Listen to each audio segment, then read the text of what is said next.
Buen día para todos, mi nombre es Carol Lozano, estudiante de Derecho de la Universidad Colegio Mayor de Cundinamarca.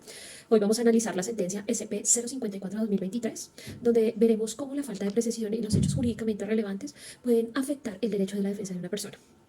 El contexto de la sentencia es que el Banco Conal, hoy en día Fiduciaria Occidente, interpuso un proceso para ejecutar como garantía inmobiliaria contra Damaris Rodríguez y Ricardo Mario Suárez un apartamento que está ubicado en el edificio en Bogotá, Crockett Street, el apartamento número 204.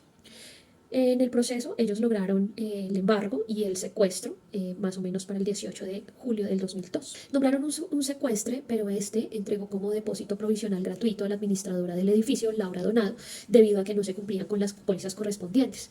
En la diligencia de entrega se nombró un segundo secuestre y Carlos Vela se opuso, argumentando ser el poseedor del bien sin reconocimiento del dominio ajeno desde hacía más de 3 años. El proceso es devuelto al juzgado comitente por relevo y se resuelve que es improcedente la oposición.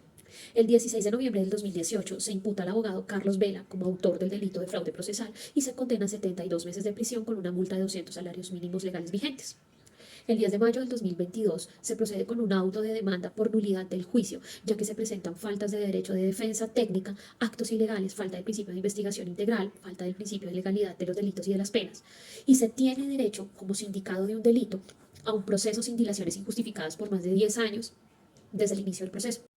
A lo largo del mismo, las acusaciones desorientaron al abogado e impidieron ejercer su derecho a la defensa. Después de noviembre del 2013, no se podían realizar actuaciones. El abogado tuvo 2 defensores, pero en la etapa procesal con el primero de ellos no se realizó ningún acto de defensa hasta el juicio. No hubo observaciones a la criticable decisión con la que se resolvió la situación jurídica, no se opuso a la decisión de reconstruir el expediente por pérdida de piezas procesales, no se solicitaron pruebas donde se ostentaba la calidad del poseedor, había un proceso civil reivindicatorio y los celadores, al igual que el primer secuestre, podían declarar que se cumplía con la investigación integral.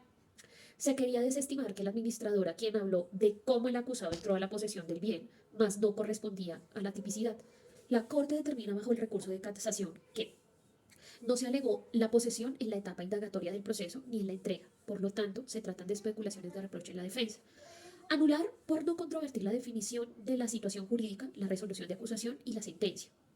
La Convención Americana de los Derechos Humanos, al señalar que toda persona detenida o retenida tendrá el derecho a ser juzgada dentro de un plazo razonable o ser puesta en libertad sin perjuicio de que continúe el proceso, y el artículo 14 del Pacto Internacional de Derechos Civiles y Políticos, al disponer que toda persona acusada de un delito tiene derecho a ser juzgada sin dilaciones indebidas.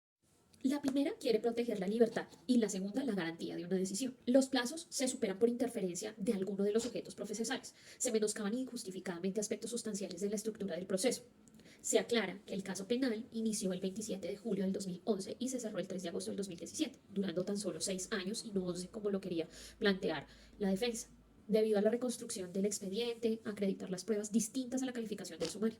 Existe un desequilibrio ante la imposibilidad de que la defensa pudiera controvertir las acusaciones lacónicas donde hubo error en la entrega al juez del bien secuestrado. Se adució una condición que no se ostentaba, la de poseedor. Se indicó una mala justificación para oponerse. Se utilizaron hechos fraudulentos para incurrir en el error al servidor público. Así, el origen de la posesión desvalora la conducta ante la diligencia de las oposiciones y fácticamente no se consideró. Así que la facticidad juzgada no corresponde al delito, por lo que se casa la sentencia proferida por el Tribunal Superior de Bogotá el 5 de junio del 2019, por medio de la cual se confirmó la dictada por el Juzgado 49 Penal del Circuito, que condenó a Carlos Abel Vela Rodríguez como autor del delito de fraude procesal. La concreción máxima de los hechos jurídicamente relevantes resultará en un imperativo cuando las circunstancias en que ocurrieron y de las pruebas surja como necesidad una garantía para que el procesado conozca exactamente de qué se le acusa y pueda correlativamente defenderse. Así lo señaló la Sala Penal de la Corte Suprema de Justicia al resolver un recurso de casación interpuesto contra la sentencia del Tribunal Superior que confirmó la proferida por la primera instancia condenando al procesado como autor del delito de fraude procesal.